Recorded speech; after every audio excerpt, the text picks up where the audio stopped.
is of great benefit to our communities, and we recognise such contributions through the Council's Community Benefit Rent Reduction Scheme, where we give up to 80% rent reductions to crucial voluntary and community sector organisations.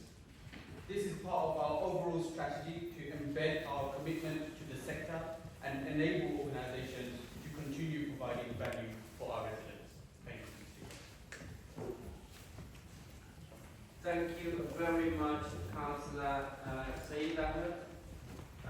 That concludes the item. The petition stands separate to the Borough Director for Communities for a written response within 28 days.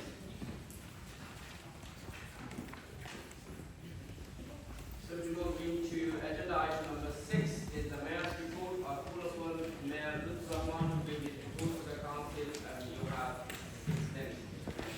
Thank you, Mr. Speaker. Assalamu alaikum.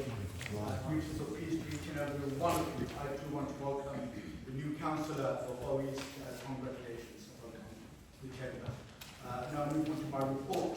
Just want to talk about the Justice Award. I am pleased to announce that last month this council received a Youth Justice Cent Quality Lead status with a Child First congregation from the Association of York Managers. This signifies a marked improvement 2 years from the failed Youth Justice inspection that this administration inherited from the previous in July 2022. Their serious concerns were raised about the running of the service. I would like to thank the Corporate Director for Children's Services, the team and his team, and the Deputy Mayor for this impressive turnaround, which demonstrates that under this administration, the Council is taking the steps to improve and deliver the best services possible for our residents.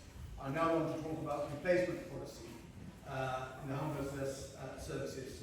In Cabinet last month, I took the decision to cancel the proposed changes to the Council's placement policy that would have seen the 19-minute cap in the placement policy removed. We have heard from residents through various forums, including my twice weekly searches, raising their concerns that the change would see their families broken up and sent to far-off locations, dismantling their support networks. Let me be clear, this was never the intention. We built in a rigorous set of criteria that would have protected the majority of our residents from the proposed banned fee category. However, having held discussions with the Chief Executive and the Corporate Director and the lead member, I believe that the Council can do more to procure good, suitable properties within the 90-minute bandwidth. This will keep residents as close as possible to our hamlets while providing them with a long-term solution to their housing needs. Therefore, I would like to reiterate that the 19-minute cap remains in place, and homeless people and affected residents should be housed ideally within hamlets, and if this is not possible, then no further than this distance from the borough. I would like to now move on to the winter field issue. Last year presented residents with a long and cold winter, compounded by rising bills and a rising cost of living crisis. We introduced our Warm Hub and Warm Pack program that provided residents with a warm place to go and a hot drink, hats, gloves, and water bottles to keep them warm. I am pleased to announce that this will be continuing this winter.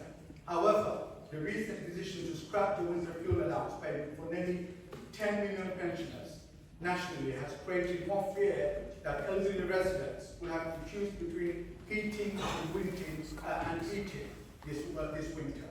9,000 residents not in receipt of pension credit retirements could be affected. That is why, as will become clear in our administration motion later on, I have requested officers to assess the possibility of the creation of a Mayor's Winter Emergency Fund to help offset the impact of this decision for our vulnerable and the elderly. This will be presented to our Cabinet meeting later this month. We will also launch a campaign to promote awareness of pension credit eligibility to more than 4,000 residents not claiming this support who are entitled to it. Those residents affected by the cut can rest assured that this Council would continue to do all it can to support them with the cost of living crisis. And I will be writing to the Secretary of State calling for the reinstatement of these payments next year. Finally, I would like to end by addressing the ongoing genocide in Gaza. That has seen over 42,000 innocent civilians killed, including over 13,500 children, 700 of whom are newborn babies. As we approach the one-year anniversary of this assault on the Borough of Gaza, recent days have seen a drastic escalation across the region, bringing even bigger threats to civilian life.